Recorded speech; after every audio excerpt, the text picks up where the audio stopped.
Welcome to Shivani's kitchen. আশা করি তোমরা সবাই ভালো আছো, সুস্থ আছো।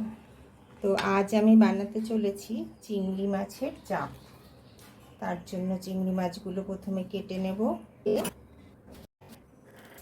পুরো খোসাটা ছাড়াবো না, মাছের থেকে খোসাটা এভাবে ছাড়িয়ে, এটার মধ্যে কিন্তু নোংরা থাকে, এটা অবশ্যই বের করে দেবে। এভাবে চিংড়ি মাছগুলো আমি কেটে নিচ্ছি। চিংড়ি মাছগুলো ভালো করে বেছে নিয়ে ধুয়ে নিয়েছি। এবার মেরিনেট করে নেব। তো একটা বাটি নিয়ে নিলাম, এর মধ্যে সব চিংড়ি মাছগুলো নিয়ে নিচ্ছি। সামান্য একটু গোলমরিচের গুঁড়ো আর 2 চামচ টক দই। এবার ভালো করে নুন, গোলমরিচ আর টক দইটা চিংড়ি মাছের সঙ্গে মাখিয়ে নেব। চিংড়ি মাছটা ম্যারিনেট হতে হতে আমি মশলাটা রেডি করে নিচ্ছি। একটা গ্রাইন্ডার জার নিয়ে নিয়েছি, 8-10টার মতো কাজু বাদাম আর 1 চামচ পোস্ত। তোমরা চাইলে 4 মগজ থাকলে সেটাও দিতে পারো, তখন পোস্ত আর কাজুর পরিমাণটা একটু কমিয়ে দিতে হবে। আর কোনো কিছু না দিয়েই শুকনোই একটু পেস্ট করে নেব। দেখো এরকম পেস্ট করে নিতে হবে শুকনো। এবার দিয়ে দিচ্ছি 2 চামচ টক দই। তো দেখো ভালো করে পেস্ট হয়ে গেছে। এবার এটা ঢেলে রেখে এই জারেই আমি আর একটা মশলা রেডি করে নেব। তো দেখো এখানে আমি একটা পাকা টমেটো, 4-5টা কাঁচা পাকা লঙ্কা, আদা কুচি করে নিয়েছি আর 5-6 কোয়া রসুন। এগুলো সব একসঙ্গে জারের মধ্যে দিয়ে দেবো। কিছু গুঁড়ো মশলাও অ্যাড করে দেব। 1/2 চামচ কাশ্মীরি লঙ্কার, 1/3 চামচ ধনের গুঁড়ো আর 1/3 চামচ জিরের গুঁড়ো। সামান্য একটু জল দিয়ে দিলাম। এবার পেস্ট করে নেব। সমস্ত মশলা রেডি করে নিয়েছি, কড়াইও বসিয়ে দিয়েছি। এবার সর্ষের তেল দিয়ে দিচ্ছি। প্রথমে আমি একটু পেঁয়াজ ভেজে বেরেস্তা করে রেখে নেব। সামান্য একটু নুন দিয়ে দিলাম। পেঁয়াজটা দেখো ব্রাউন করে ভাজা হয়ে গেছে, এবার তুলে নেব। গ্যাসের ফ্লেমটা একটু কমিয়ে নেব। একটা তেজপাতা, একটা শুকনো লঙ্কা আর সামান্য একটু সাদা জিরে ফোড়নে দিলাম। একটা কুচানো পেঁয়াজ দিয়ে দিলাম। পেঁয়াজটা একটু হালকা হালকা ভাজা হয়ে এলে বাদ বাকি মশলাগুলো দিয়ে দেবো। গ্যাসের ফ্লেমটা একটু বাড়িয়ে পেঁয়াজটা একটু হালকা ভাজা ভাজা করে নেব।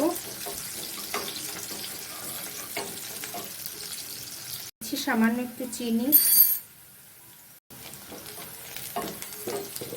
গ্যাসের ফ্লেমটা আবার একটু কমিয়ে নেব। পেঁয়াজটা হালকা ভাজা ভাজা হয়ে গেছে। সামান্য একটু নুন দিয়ে দিচ্ছি, যাতে করে মশলাটা দিলে তেলটা ছিটে না আসে। আর গ্রাইন্ডারের জারে যে মশলাটা করেছিলাম সেটা দিয়ে দিচ্ছি। জারে একটু জল দিয়ে মশলাটা ভালো করে ধুয়ে দিয়ে দিলাম। এই রান্নাটিতে কিন্তু হলুদ পড়বে না।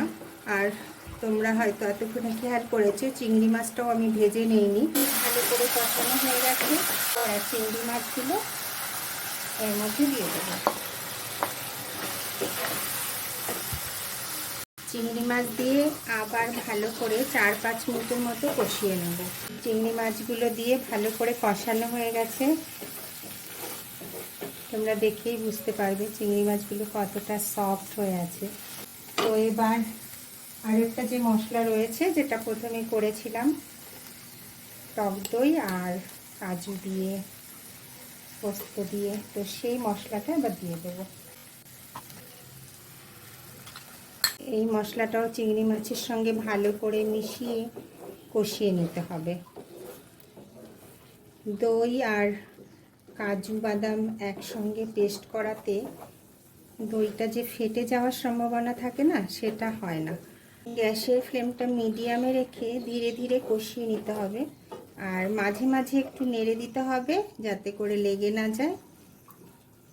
তোমরা তো চিংড়ি মাছের বিভিন্ন ধরনের প্রিপারেশন খেয়েছো, এই রান্নাটা একবার করে খেয়ে দেখো, তখন আর অন্য কোনো রান্না খেতেই ইচ্ছে করবে না, মনে হবে এই রান্নাটাই খাই। প্রায় কষানো হয়ে গেছে, দেখেই বুঝতে পারছো যে খেতে কতটা টেস্টি হবে। তো কাজু দেওয়াতে না নিচে লেগে যাওয়ার সম্ভাবনা থাকে, মাঝে মাঝে কিন্তু নেড়ে দিতে হবে। খুব ভালো করে মশলা কষানো হয়ে গেছে, তেলও ছেড়ে দিচ্ছে। এবার দিয়ে দেব কিছুটা গরম জল, সামান্য একটু গ্রেভি হবে, খুব বেশি গ্রেভি হলে ভালো লাগবে না খেতে। এই রান্নাটি fried rice, pulao, plain rice সব কিছুর সঙ্গেই বেশ ভালো লাগে খেতে।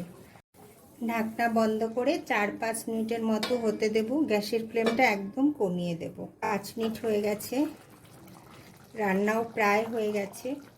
এবার উপর থেকে সামান্য একটু ভাজা জিরের গুঁড়ো আর একটু গরম মশলার গুঁড়ো দিয়ে দেবো। একটু বাটারের টুকরো দিয়ে দিলাম। এবার গ্যাসের ফ্লেমটা বন্ধ করে দেব। বাটারটা আস্তে আস্তে মেল্ট হয়ে যাবে, আমার রান্নাও রেডি হয়ে যাবে। চিংড়ি মাছের চাপ আমি প্লেটিং করে নিয়েছি। এবার একটু কাঁচা লঙ্কা আর যে পেঁয়াজটা আমি ভেজে তুলে রেখেছিলাম বেরেস্তা করে, সেই পেঁয়াজটা দিয়ে উপরে একটু গার্নিশিং করে দেব। তো বন্ধুরা, আমার চিংড়ি মাছের রেসিপি তোমাদের যদি ভালো লেগে থাকে, লাইক, শেয়ার অ্যান্ড কমেন্টস করে জানাতে ভুলো না কিন্তু। ফ্রেন্ডস অ্যান্ড রিলেটিভদের মধ্যে শেয়ার করে দিও প্লিজ। আর আমার চ্যানেলের নতুন বন্ধুদের কাছে চ্যানেলটি সাবস্ক্রাইব করে পাশে থাকা বেল আইকনটি প্রেস করে আমার সঙ্গে থাকার জন্য অনুরোধ রইল। ধন্যবাদ।